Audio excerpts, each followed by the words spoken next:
सत्याग्रह। आपके साथ हूं मैं दीपा बासु।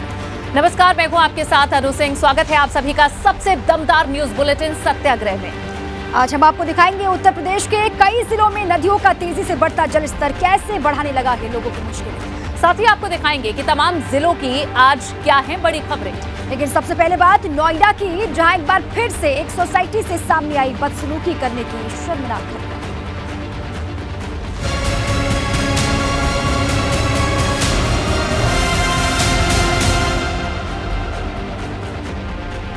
बड़ी खबर नोएडा से, गालीबाज महिला भाव्या को 14 दिन की जेल हुई है। ये बड़ी खबर मिल रही है इस मामले में, जहां इस महिला का वीडियो सामने आया था। गार्ड से बदसलूकी करते हुए पुलिस ने गिरफ्तार किया और अब कोर्ट ने 14 दिन की न्यायिक हिरासत में जेल भेज दिया है। गेट देरी से खोलने पर ही महज सिक्योरिटी गार्ड को गालियां देनी शुरू कर दी। सेक्टर 126 के जेपी सोसाइटी का ये मामला है। तो एक बड़ी खबर आपके सामने नोएडा से, गालीबाज महिला भव्या को 14 दिन की जेल भेज दी गई है। कोर्ट ने 14 दिन की न्यायिक हिरासत में भेज दिया है। और गेट देखिए देरी से खोलने को लेकर सिक्योरिटी गार्ड पर भड़की थी, गंदी गंदी गालियों का इस्तेमाल किया था, गंदी भाषा का इस्तेमाल किया था। अब उसी पर ये एक्शन हुआ है। सेक्टर 126 के जेपी सोसाइटी का ये पूरा मामला है, जहां पर इस गालीबाज महिला को अब जेल भेज दिया गया। 14 दिन की न्यायिक हिरासत में भेज दिया गया है।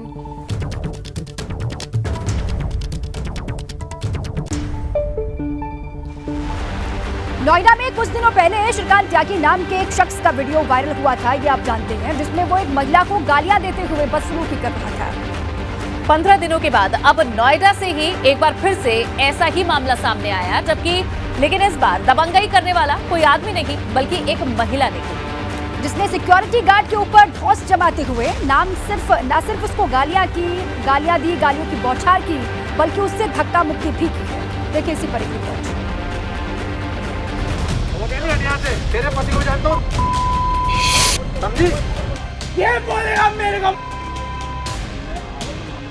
15 दिन पहले 5 अगस्त को नोएडा की ग्रैंड ओमेक्स सोसाइटी में एक महिला से श्रीकांत त्यागी की बदसलूकी का मामला अभी ठंडा भी नहीं हुआ कि नोएडा की एक और हाउसिंग सोसाइटी से बदसलूकी की वैसी ही तस्वीरें सामने आ गई। लेकिन इस बार बदसलूकी की ताजा घटना में किरदार ठीक उल्टे हैं। दबंगई और गाली गलौज इस बार पुरुष ने नहीं बल्कि महिला ने की। This shit doesn't work. और इसका शिकार हुआ सोसाइटी में अपनी ड्यूटी पर तैनात एक सुरक्षा कर्मी।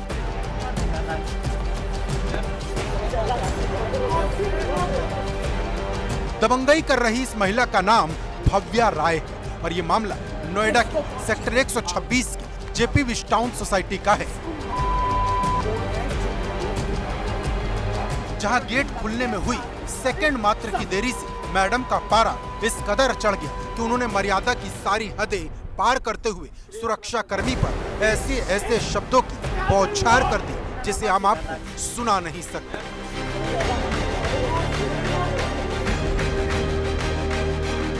और आप एक महिला से इस तरह के व्यवहार की कल्पना भी नहीं कर सकते। ये घटना शनिवार शाम की है और सिक्योरिटी गार्ड्स के मुताबिक मैडम नशे में धुत थी। इसी दौरान वो दंदनाते हुए अपनी कार लेकर सोसाइटी के गेट पर पहुंची, लेकिन गेट खुलने से पहले ही मैडम ने कार से बाहर आकर गार्ड्स पर गालियों की बौछार कर दी।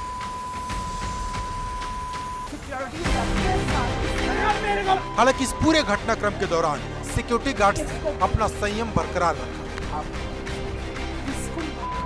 और मौके की नजाकत को समझते हुए महिला को समझाने और शांत करने की भरसक कोशिश की, लेकिन महिला हंगामा करते हुए वहां से चलती बनी, जिसके बाद सिक्योरिटी गार्ड गालीबाज महिला के खिलाफ पुलिस तक पहुंच गए और महिला को गिरफ्तार कर लिया गया। ब्यूरो रिपोर्ट, एबीपी गंगा। एक तरफ सिक्योरिटी गार्ड को गाली देने के आरोप में लेडी गालीबाज भाव्या राय जेल की सलाखों के पीछे पहुंच चुकी है, तो दूसरी तरफ महिला से गालीबाजी के आरोप में जेल में बंद श्रीकांत त्यागी के समर्थन में त्यागी समाज लामबंद होने लगा है। आज त्यागी समाज ने श्रीकांत त्यागी को जेल से छोड़ने की मांग को लेकर एक महापंचायत का आयोजन किया और त्यागी समाज ने अब सांसद महेश शर्मा के खिलाफ भी कार्रवाई की मांग की। लोगों के हुजूम की ये तस्वीरें नोएडा में हुई महापंचायत की हैं, जहां एक महिला को गाली देने और बदसलूकी करने के आरोपी श्रीकांत त्यागी को इंसाफ दिलाने के नाम पर त्यागी समाज के हजारों लोगों ने महापंचायत की और श्रीकांत त्यागी पर लगी धाराएं हटाकर उसे आजाद करने की मांग की। हमारी पूरी मांग ये है कि जो श्रीकांत त्यागी के साथ अन्याय हुआ है वो सारी धाराएं खत्म करके उसको बाहर किया जाए। जो श्रीकांत त्यागी के बच्चों के साथ घटनाएं की गई हैं उन अधिकारियों के खिलाफ कार्रवाई किया जाए। जिन लोगों ने वहाँ उन जगह पेड़ पाड़े हैं उनके खिलाफ FIR हो। इस महापंचायत में त्यागी समाज के निशाने पर नोएडा के सांसद महेश शर्मा रहे। महापंचायत में जुटे नेताओं ने कहा कि श्रीकांत त्यागी का मामला एक मामूली विवाद था, जिसे भाजपा सांसद महेश शर्मा ने बेवजह तूल दे दिया। महापंचायत में ये भी मांग की गई है कि महेश शर्मा के खिलाफ भी कार्रवाई हो। ये घटना क्या इतनी खतरनाक होगी जिसके लिए लखनऊ फोन करना पड़ गया? ये घटना क्या इतनी खतरनाक होगी जिसके लिए पुलिस प्रशासन लगाना पड़ गया? ये घटना क्या इतनी खतरनाक होगी जिसके लिए गुंडा एक्ट लगाना पड़ा? ये घटना क्या इतनी खतरनाक होगी जिसके लिए इनाम बोलना पड़ा? ये घटना क्या इतनी खतरनाक होगी कि जो मेरी माँ बहनों को प्रताड़ित करने का काम किया? नाराज त्यागी समाज की महापंचायत के बीच लोगों को समझाने के लिए गौतम बुद्ध नगर के DM सुहास LY पहुंचे, जहां उन्हें त्यागी समाज ने अपनी मांगों का एक ज्ञापन सौंपा और श्रीकांत त्यागी को राहत देने के लिए 15 दिन का अल्टीमेटम दे दिया। पूरी हमारी बॉडी ने ये तय किया है, हम ऑलरेडी ये बात कर चुके हैं कि हम बुद्धिजीवी वर्ग हैं और केवल परशुराम वंशज लोग हैं, इसलिए हम सीधे सीधे अराजकता पर नहीं आते। पहली बात, अपनी बात शांति से कहने का संदेश देने का काम करते हैं। पूरे समाज ने अपनी बात आक्रोश के रूप में कही है। DM से भी बात हुई है, लखनऊ तक भी बात हुई है। 15 दिन के अंदर समाधान नहीं हुआ तो बहुत बड़ा फैसला होगा। हालांकि इस पूरे आयोजन में त्यागी समाज की नाराजगी के केंद्र में भाजपा सांसद महेश शर्मा और नोएडा पुलिस कमिश्नरेट की कार्यशैली भी रही। ऐसे में अब देखना होगा कि क्या गालीबाज श्रीकांत त्यागी के खिलाफ हुई कार्रवाई के बाद शासन और प्रशासन त्यागी समाज की मांगों को मानेगा या फिर नहीं। Bureau report ABP Ganga. Tyagi समाज की महापंचायत के अलावा अब भाजपा के पूर्व विधायक संगीत सोम भी श्रीकांत त्यागी के समर्थन में उतर आए हैं। संगीत सोम ने मांग की है कि श्रीकांत त्यागी के परिवार के खिलाफ कार्रवाई करने वाले पुलिस कर्मियों के खिलाफ भी कार्रवाई हो। क्या कहा है संगीत सोम ने, सुनिए। के लोग थे, लेकिन मैं त्यागी समाज के डेडिकेशन और भाजपा के प्रति और उनका समर्पण इसी से आपको बताना चाहता हूं कि आप देखिए कि एक भी आदमी ने वहाँ भारतीय जनता पार्टी के खिलाफ नहीं बोला। अगर किसी ने बोलने की कोशिश की तो उसे दबा दिया गया। मैं श्रीकांत त्यागी की बात से कुछ सहमत नहीं हूँ, लेकिन मैं इससे भी सहमत नहीं हूँ कि किसी के परिवार पर इस तरीके का कार्रवाई हो। परिवार पर कार्रवाई नहीं होनी चाहिए। जो लोग इसे जातिवादी बनाना चाहते थे, जो लोग इसमें इस तरीके का एंगल देना चाहते थे, उनके खिलाफ भी कार्रवाई होनी चाहिए। और परिवार पर जिन लोगों ने कोई अत्याचार किया है, परिवार के साथ दुर्व्यवहार किया है, तो उनके खिलाफ भी कार्रवाई होनी चाहिए। लेकिन मैं फिर कहूँगा कि मैं कोई श्रीकांत त्यागी की बात का समर्थन नहीं करता, लेकिन उनके परिवार के साथ ऐसा कुछ हो, मैं उसका भी समर्थन। और चलिए इस पर ज्यादा जानकारी के लिए सीधा रुख कर लेते हैं। हमारे संवाददाता सनुज हमारे साथ जुड़ चुके हैं और आज महापंचायत ये हुई है त्यागी समाज की, उसके बाद क्या कुछ निकला है ये उन्हीं से जान लेते हैं। सनुज, मुख्य मांगे लगभग सामने आ चुकी है। यहाँ त्यागी समाज का कहना है कि जो कार्रवाई हुई है वो गलत है, संबंधित पुलिसकर्मियों पर कार्रवाई होनी चाहिए। लेकिन इस महापंचायत से आखिर संदेश क्या त्यागी समाज देना चाह रहा है? क्या त्यागी समाज को टारगेट किया जा रहा है, ये उनका कहना है? हाँ, देखिए महापंचायत खत्म हो गई है 15 दिन का अल्टीमेटम देकर, लेकिन त्यागी समाज जो संदेश देना चाहता था उस संदेश देने में वो पूरी तरीके से कामयाब नजर आ रहा है। क्योंकि हजारों की संख्या में देखा कि जो लोगों की भीड़ है वो वहां पर जुटी थी। त्यागी समाज ने अपनी एकजुटता का संदेश दिया और एकजुट होकर अपनी ताकत दिखाने का भी पूरी तरीके से काम किया है। रही बात कि श्रीकांत त्यागी के समर्थन की बजाय इसको महापंचायत का नाम दिया गया और श्रीकांत त्यागी की पत्नी के समर्थन में इसको महापंचायत बताया गया था, लेकिन इस बात से इनकार नहीं किया जा सकता कि ये पंचायत जो महापंचायत थी वो श्रीकांत त्यागी के समर्थन में थी। कई लोगों की इनकी मुख्य मांगे थी। जिस तरीके से वहां पर देखिए 2 धड़े जरूर इस महापंचायत में नजर आए। एक धड़ा वो था कि जो बीजेपी की मुखालफत कर रहा था, बीजेपी के खिलाफ बड़े आंदोलन की शुरुआत करने की वो पुरजोर वहाँ पर कोशिश कर रहा था, पुरजोर मांग कर रहा था। लेकिन जो दूसरा धड़ा था उसका कहना था कि कोई राजनीतिक मंच नहीं है, हमें किसी के खिलाफ राजनीति नहीं करनी है, हमारा ये राजनीतिक मंच नहीं है, हमें अपने सम्मान और स्वाभिमान की लड़ाई लड़नी है। जो श्रीकांत त्यागी ने किया वो गलत किया, एक महिला से इस तरह का बर्ताव नहीं करना चाहिए था। लेकिन श्रीकांत त्यागी पर जो मुकदमे दर्ज हुए हैं और उनमें जो धाराएं बढ़ाई गई हैं, उन धाराएं बढ़ाने को लेकर वो थोड़ा गुस्से में थे और श्रीकांत त्यागी को रिहा करने और वो धाराएं हटाने की मांग करी है। और दूसरी जो मांग थी वो भी उनकी ये मांग थी कि जो श्रीकांत त्यागी की पत्नी अनु त्यागी, उनके खिलाफ जिस तरीके से उनको थाने में ले जाया गया, घर की बिजली पानी काटने के आरोप लगाए गए, वो पूरी तरीके से गलत था। और पूरी अगर इस महापंचायत का लब्बो लुआब निकाला जाए तो सीधा ये था कि पूरी तरीके से जो सांसद हैं नोएडा के महेश शर्मा, उनकी पूरी तरीके से घेराबंदी करने की कोशिश यहाँ पर की गई थी। पूरी तरीके से उन्हें ताकत दिखाने की पूरी कोशिश की गई थी।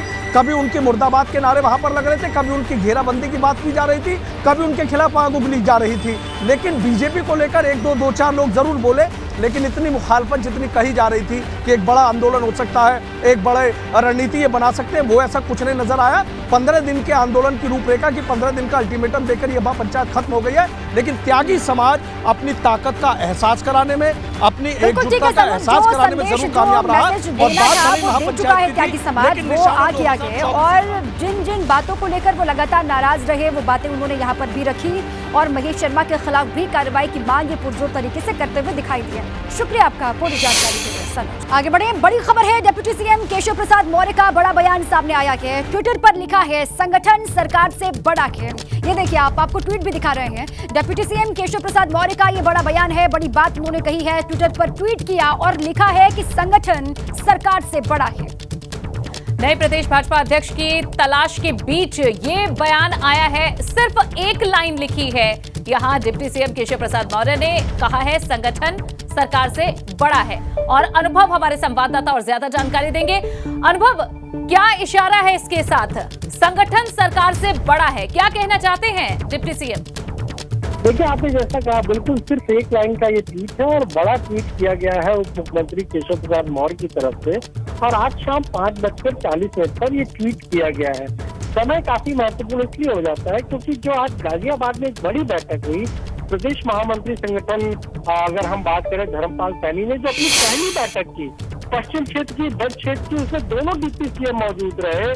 जो वर्तमान प्रदेश अध्यक्ष स्वतंत्र देव सिंह भी मौजूद रहे। 3 बजे से 5 बजे तक की बैठक हुई और 5:40 पर केशव प्रसाद मौर्य जो उप मुख्यमंत्री है, उनका ट्वीट आता है कि सरकार से बड़ा संगठन है, यानी संगठन सरकार से बड़ा है। इस ट्वीट को लेकर अब उत्तर प्रदेश में कहीं न कहीं खासतौर पर अगर बीजेपी की बात करें तो बड़ी हलचल नजर आ रही है। लोग फोन करके पूछ रहे हैं कि इस ट्वीट के मायने क्या है, क्या जो इंतजार हो रहा है बीजेपी के नए प्रदेश अध्यक्ष का, इससे उसका कुछ जुड़ाव तो नहीं है। तो कहीं न कहीं इस ट्वीट के जरिए एक मैसेज दिया है केशव प्रसाद मौर्य ने।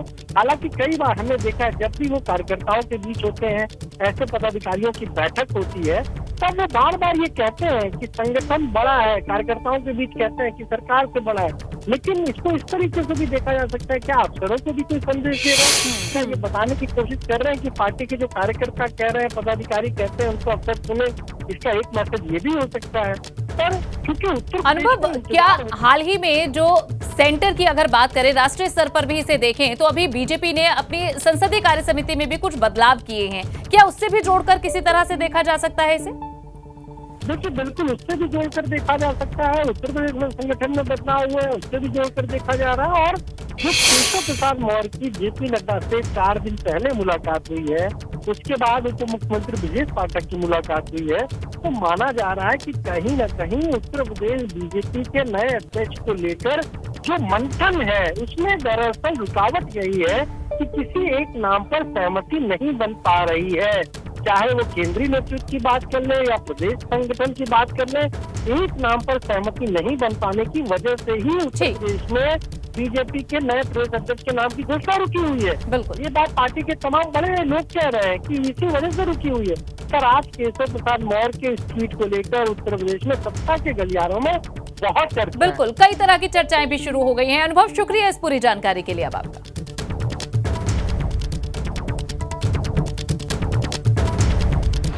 अब चलिए आगे बढ़ते हैं। एक तरफ योगी आदित्यनाथ की सरकार भ्रष्टाचार पर लगातार प्रहार कर रही है। रिश्वत लेने वाले अधिकारियों और बाबुओं पर एक्शन लिया जा रहा है, लगातार कार्रवाई हो रही है। तो दूसरी तरफ सोशल मीडिया पर गोरखपुर का एक वीडियो वायरल हो रहा है जो सरकारी अमले की नाक कटवाने के लिए काफी है। मैम कुछ तो कम, मैम प्लीज मैम, नहीं हो पाएगा, हम लोग जबरदस्ती से सर को रोक रोक के करवा रहे हैं। मैम कुछ तो मतलब स्टाफ के तौर पर कुछ तो हो जाए। नहीं हो पाएगा, करा लो ना, क्या इमरजेंसी है। 500 के इन हरे नोटों की हरियाली की गिनती करती ये गोरखपुर के महिला चिकित्सालय में तैनात महिला चिकित्सक है, जो प्रसूता की डिलीवरी कराने के लिए भी रिश्वत ले रही है। जब तीमारदार ने डॉक्टर साहिबा को 4000 रुपए दिए तो इतने से इनका पेट नहीं भरा, इन्हें और पैसे चाहिए। मैम दे रहे हैं, ऐसा नहीं दिया जाएगा। जीजा 2000 रुपये दीजिए, 2000 रुपये दीजिए, 2000 रुपये।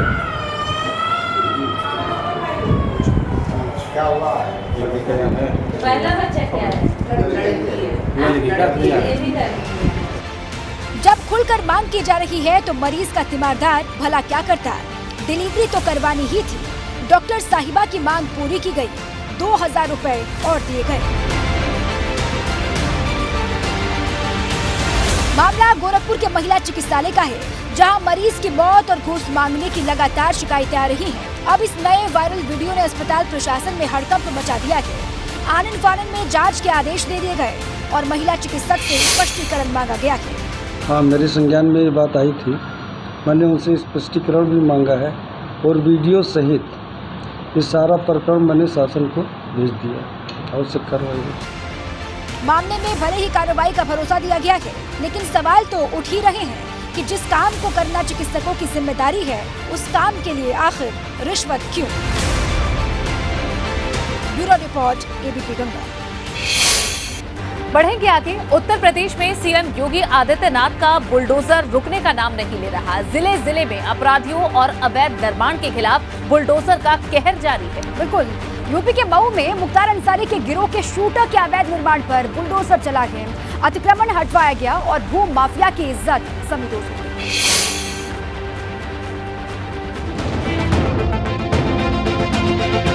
बुलडोजर का जाल, अपराधियों का काल, बुलडोजर की दहाड़, गिरा जुर्म का पहाड़। गुंडे अपराधियों में खलबली मचाने वाले महाबली बुलडोजर फिर से एक्शन में है। पीले पंजे का प्रहार इस बार मुख्तार अंसारी के गिरोह के शूटर और इनामी बदमाश अनुज कनौजिया के गुनाह का हिसाब करने में जुटा है। पहली तस्वीर उत्तर प्रदेश के मऊ से है, जहां माफिया मुख्तार अंसारी का शार्प शूटर और 50,000 का इनामी बदमाश अनुज कनौजिया ने तालाब की जमीन में अवैध रूप से आलिशान मकान बनाया था, जिसे जमींदोज कर दिया गया। मकान की जमीन के संबंध में पुलिस द्वारा तहसील को रिपोर्ट दी गई और तहसील द्वारा जांच पड़ताल में यह पाया गया कि यह मकान पोखरी की जमीन पर बना हुआ है।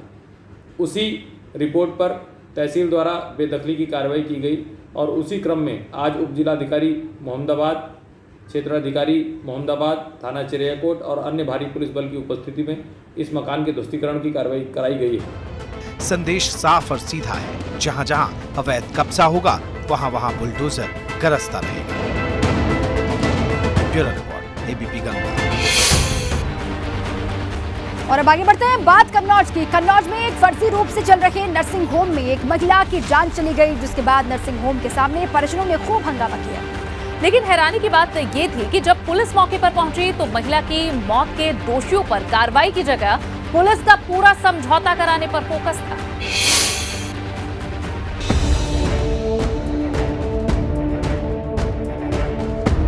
ये तस्वीर कन्नौज के तिरवा तहसील के गांव की है, जहां एक साई नर्सिंग होम के नाम से फर्जी अस्पताल खोलकर न सिर्फ इलाज के नाम पर पैसे ऐंठने का काम हो रहा था, बल्कि लोगों की जान से खिलवाड़ भी किया जा रहा था।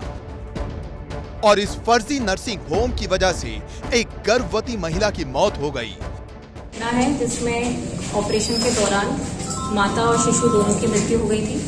इसमें जो हॉस्पिटल है, इसकी जिम्मेदारी बताई जा रही है। इसकी पूरी जांच होगी, इसमें जांच टीम बैठ चुकी है, सीएमओ सर की तरफ से जांच है, इसमें डीएम साहब का संज्ञान में भी है ये मैटर। इस फर्जी नर्सिंग होम के कर्मचारी सामुदायिक स्वास्थ्य केंद्र में आने वाले लोगों को अपना शिकार बनाते थे और मरीजों को बेहतर इलाज का झांसा देकर नर्सिंग होम भेज देते थे। मृत गर्भवती महिला के पति को भी बेहतर इलाज का झांसा देकर नर्सिंग में भर्ती करवाया गया, लेकिन प्रसव के बाद महिला और नवजात की मौत हो जाने पर स्टाफ दोनों के शवों को बाहर रखवाकर फरार हो गया, जिसके बाद परिजनों ने जमकर हंगामा किया। लेकिन मौके पर पहुंचे सीओ ने कानूनी कार्रवाई से पहले पीड़ित परिवार को समझौता करने की सलाह दी।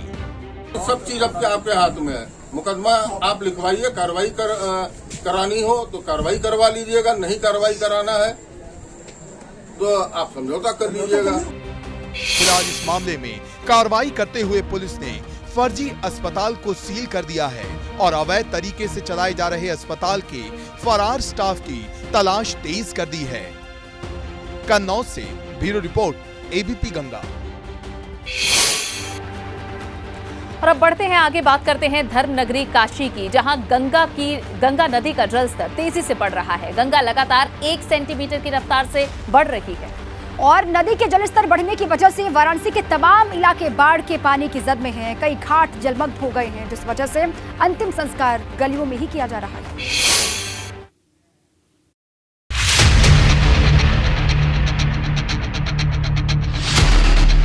पहाड़ी इलाकों में भारी बारिश और बाढ़ का असर वाराणसी में भी दिखने लगा है। गंगा का जलस्तर एक बार फिर यहां तेजी से बढ़ने लगा है।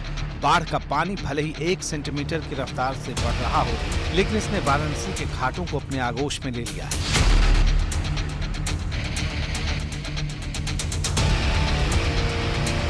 बनारस के प्रमुख घाट जलमग्न हो चुके हैं। अस्सी घाट, दशाश्वमेध घाट, नमो घाट तो जलस्तर बढ़ने से डूब चुके हैं। वहीं अब निचले इलाकों में रहने वाले लोगों में डर का माहौल है, खलबली सी मच गई है।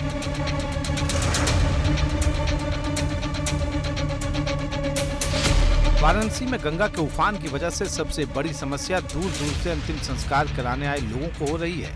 शवों के अंतिम संस्कार के लिए काशी के दोनों ही श्मशान घाट, मणिकर्णिका और हरिश्चंद्र घाट पर कोई जगह नहीं बची।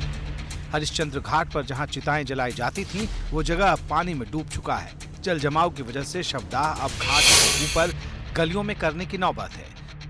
जो हमारे यहाँ दाह संस्कार का जगह पर्याप्त होता है, वो अभी गंगा में डूब गई है। इसीलिए हम लोग अपने गलियों में जो हम लोगों के परंपरा से जो चल रहा है, वो अभी हम लोग कार्य यहाँ कर रहे हैं। प्लेटफॉर्म बनवाना चाहिए, यहाँ पे काफ़ी दिक्कत हो रही है। यहाँ देख रहे हैं गली में कैसे जल रहा है, बच्चे भी हैं, जल जाएंगे, इधर मकान है, कैसे होगा बताइए। परेशानी तो आ ही गया है। काशी में जहां देखिएगा गंगा और उसकी सहायक नदी वरना का उफनता हुआ पानी ही नजर आएगा और उसी पानी से हर तरफ आफत का माहौल है। प्रशासन की तरफ से सुरक्षा के लिए सुरक्षित स्थान पर जाने की अपील तो की गई है, लेकिन लोग फिर भी पलायन को मजबूर हैं। अब देखना ये होगा कि मोक्षदायिनी का रौद्र रूप कब शांत होता है। एबीपी गंगा के लिए वाराणसी से नीतीश कुमार पांडे की रिपोर्ट। तरफ बारिश और बाढ़ का कहर लगातार जारी है। नदियां खतरे के निशान से ऊपर बह रही हैं, तो दूसरी तरफ कुछ लोग उफनती नदी में अपनी ही जान से खिलवाड़ कर रहे हैं, नदी में मौत की छलांग लगा रहे हैं। लेकिन हैरानी की बात तो ये है कि इन्हें रोकने वाला कोई नहीं है। देखिए इस रिपोर्ट में।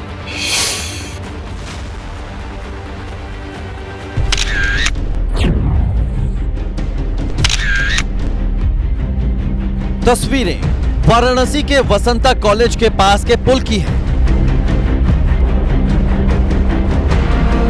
जहां कुछ बच्चे अपनी जान जोखिम में डालकर लहरों पर स्टंट कर रहे हैं।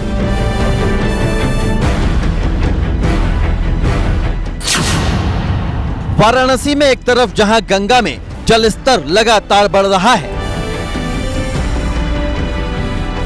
तो दूसरी तरफ राजघाट पर ये बच्चे नदी की तेज धार में कूदते देखे जा सकते हैं। इन्हें ना तो लहरों का खौफ है, ना ही नदी में अचानक आ जाने वाले सैलाब से कोई डर है।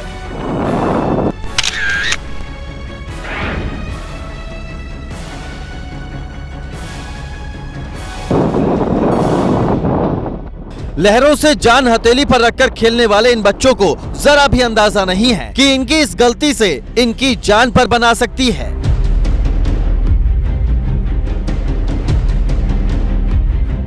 पुल पर खड़े लोग ना तो इस लापरवाही को रोकने की कोशिश कर रहे हैं और न ही इस हुड़दंग को बंद कराने के कोई भी प्रयास कर रहे हैं।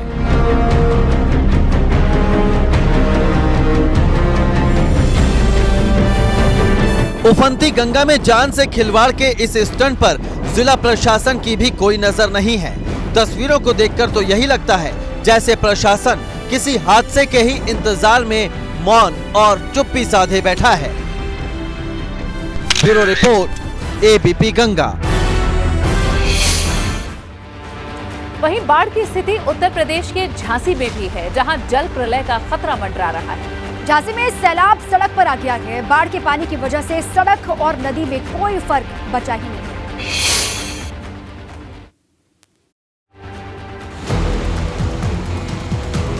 झांसी के रक्सा बैदोरा में बाढ़ के वेग ने न इलाके को बख्शा है, न ही रास्तों को। पहुज नदी की हिलोरें मारती लहरें तबाही की तस्दीक कर रही हैं। झांसी में पिछले 2 दिन से भारी बारिश हो रही है, जिस वजह से क्या नदी, क्या जमीन और क्या रास्ते आफत की बाढ़ में सब एक हो चुके हैं। झांसी में आई बाढ़ की वजह से सैलाब सड़कों पर उमड़ आया। पल भर में पूरा इलाका पानी पानी हो गया। शोर करती लहरें जब आगे बढ़ी तो किसी का कोई वजूद नहीं रहा, मानो सब कुछ लहरें समेट लेना चाहती हो।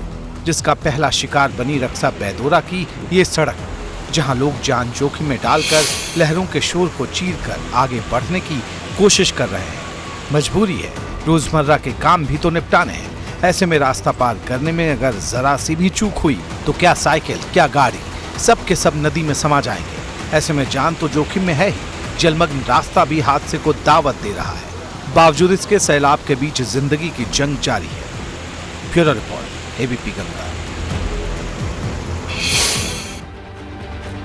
कुदरत के कहर के आगे न इंसान ही टिकता, न ही उसके बनाए ढांचे टिकते हैं। नदी की लहरों ने उत्तर प्रदेश में कहर मचा दिया है। अमरोहा में नदी पर बना अप्रोच रोड टूट गया तो आगरा में 12 साल पहले बना पुल जर्जर हो चुका है।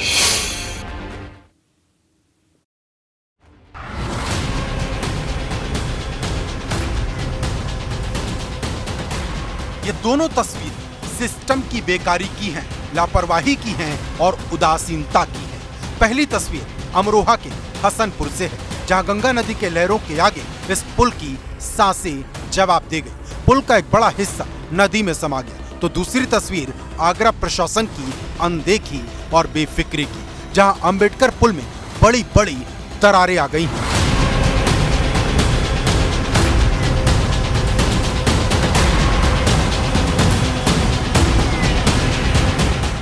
अमरोहा से सिस्टम की बेखबरी की पहली तस्वीर देखिए। गंगा नदी पर बना ये पुल गवाही दे रहा अधिकारियों के गैर जिम्मेदारी की। ये पुल गवाही दे रहा सिस्टम में छिपी लापरवाही की। टूटा हुआ ये पुल गवाही दे रहा सिस्टम से टूट चुकी आम आदमी की आस।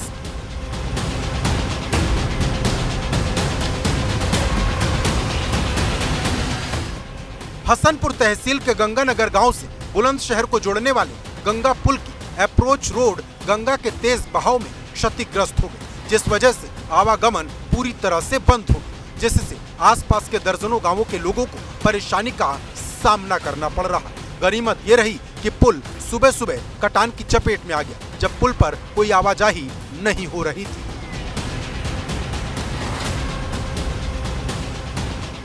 को अभी अधिशासी अभियंता को मौके बुलवा लिया गया है और स्वयं जिलाधिकारी महोदय भी निरीक्षण करने के लिए आ रहे हैं। अब उसको तुरंत इस पर मिट्टी के बोरों से पाइलिंग करके और बोल्डर इत्यादि लगा के इस रास्ते को बचाया जाएगा और ट्रांसपोर्ट को खोला जाएगा। एसडीएम समेत तमाम अधिकारियों ने पुल पर आवागमन सुचारू कराए जाने के निर्देश जरूर दिए, लेकिन गांव वालों को ये सिर्फ खाना पूर्ति लगता है।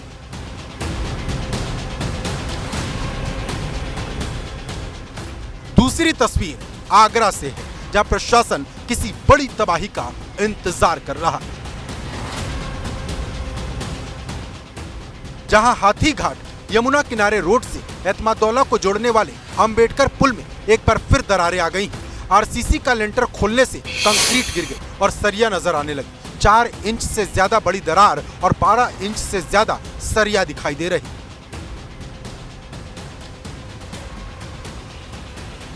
यहाँ से हज़ारों की तादाद में जो वाहन हैं वो अहमदौला से होते हुए यमुना किराना रोड पर हाथी घाट की ओर जाते हैं। इसके साथ ही बड़ी संख्या में जो ताजमहल जो टूरिस्ट जाते हैं वो भी यहीं से होकर गुजरते हैं। तो ताजमहल है, जिनको आगरा किला देखना है, तो कुल मिला के कहा जाए ज़बरदस्त तरीके से कहा जाए इसमें भ्रष्टाचार और कमीशन खोरी की बू आ रही है। साल 2008 में तत्कालीन सीएम मायावती ने खुद इस पुल का शिलान्यास किया था। पुल के टिकाऊपन की बात करें तो उस पर सवाल उठाना जरूरी होगा, क्योंकि मात्र 12 साल में किसी भी पुल का ऐसे इस तरह टूट जाना गैर वाजिब सा लगता है। एबीपी गंगा के लिए आगरा से नितिन उपाध्याय के साथ ब्यूरो रिपोर्ट। करीब 1 महीने बाद रामनगरी अयोध्या में रामलीला का आयोजन शुरू होने जा रहा है, जिसके लिए आज वैदिक मंत्रोच्चार के बीच भूमि पूजन हो गया। लेकिन इस बार अयोध्या की रामलीला अपने ही बनाए रिकॉर्ड को ध्वस्त कर सकती है, क्योंकि इस बार रामलीला का मंचन और भी ज्यादा भव्य होगा, जिसमें कई नामी कलाकार रामायण के किरदारों को मंच पर प्रस्तुत करेंगे। जो मित्र पिता का है तेरे, उस पर ना तुझे विश्वास हुआ। यदि वास्तव में तू मेरा होता या मेरी ओर मिला होता, तो देख भानु प्रताप मेरी, तेरा यश कमल खिला होता। राम मंदिर निर्माण के साथ ही इन दिनों श्री राम की नगरी अयोध्या का कायाकल्प भी जारी है। इसी बीच इस साल होने वाली अयोध्या की रामलीला को भी भव्य रूप देने की तैयारियां शुरू हो गई हैं। करीब 1 महीने बाद 25 सितंबर से अयोध्या की विश्व प्रसिद्ध रामलीला की शुरुआत होने जा रही है। सरयू के तट पर रामलीला के आयोजन के लिए पूरे विधि विधान से भूमि पूजन किया गया। इसके साथ ही अयोध्या की रामलीला के पहले से भी भव्य और बेहतर आयोजन की तैयारियां शुरू हो चुकी हैं। अयोध्या में रामलीला भी उसी स्तर की होनी चाहिए, ऐसा मेरा मानना था। और मुझे इस बात की प्रसन्नता है कि जो मेरी इच्छा थी माननीय मुख्यमंत्री ने उसको पूरा किया और अयोध्या की रामलीला ये शुरू हुई। कुछ दिल्ली के लोगों ने इसमें अपना योगदान किया, इसमें खास तौर से सुभाष मलेकर उनकी पूरी टीम। और निश्चित रूप से 2 वर्ष कोरोना काल में गए तो उसको मैक्सिमम यूट्यूब पर, दूरदर्शन पर दिखा गया। लेकिन इस बार मुझे ऐसी आशा है कि यहाँ भी लाखों लोग अयोध्या की रामलीला देखेंगे पूरे विश्व में। इस बार अयोध्या में रामलीला का मंचन 2 वजहों से खास होगा। पहला इसलिए क्योंकि कोरोना काल के बाद इस बार रामलीला अपने पुराने स्वरूप में लौट आएगी, और दूसरी वजह है इस बार रामलीला में अलग अलग किरदारों में नजर आने वाले कलाकार। ये बुद्धि और वीरता कहाँ? अयोध्या की प्रसिद्ध रामलीला में इस बार भोजपुरी की स्टार और भाजपा के तीनों सांसद मनोज तिवारी, रवि किशन और निरहुआ रामायण के अलग अलग किरदारों में दिखेंगे। भोजपुरी स्टार निरहुआ भगवान राम के भाई लक्ष्मण के रूप में दिखाई देंगे, तो मनोज तिवारी परशुराम और रवि किशन इस बार केवट राज की भूमिका में नजर आने वाले हैं। इसके अलावा कई और विदेशी कलाकार भी शामिल होंगे। नारियां चुराई जाए जहां, ऐसे कुराज्य में रहने। राम के भक्त जो है वो साक्षात यहाँ पर बैठ के अयोध्या की रामलीला को देख पाएंगे। और हम लोग 10 से 11 हज़ार आदमियों को बैठने का इधर प्लानिंग कर रहे हैं। 5000 तो कुर्सियाँ ही लग जाएंगी और दरिया इन पे बैठने का, तो जितने ज़्यादा भगवान राम के भक्त देख पाएंगे, पूरी कोशिश करें। इसलिए त्याग कर बैर भाव। कोरोना काल के समय जहां लोग घर बैठकर रामलीला देखते थे, वहीं इस बार लोग साक्षात अयोध्या की रामलीला देख पाएंगे। इसलिए इस बार विदेशों से भी रामलीला को देखने वालों की भीड़ उमड़ेगी। ब्यूरो रिपोर्ट, एबीपी गंगा।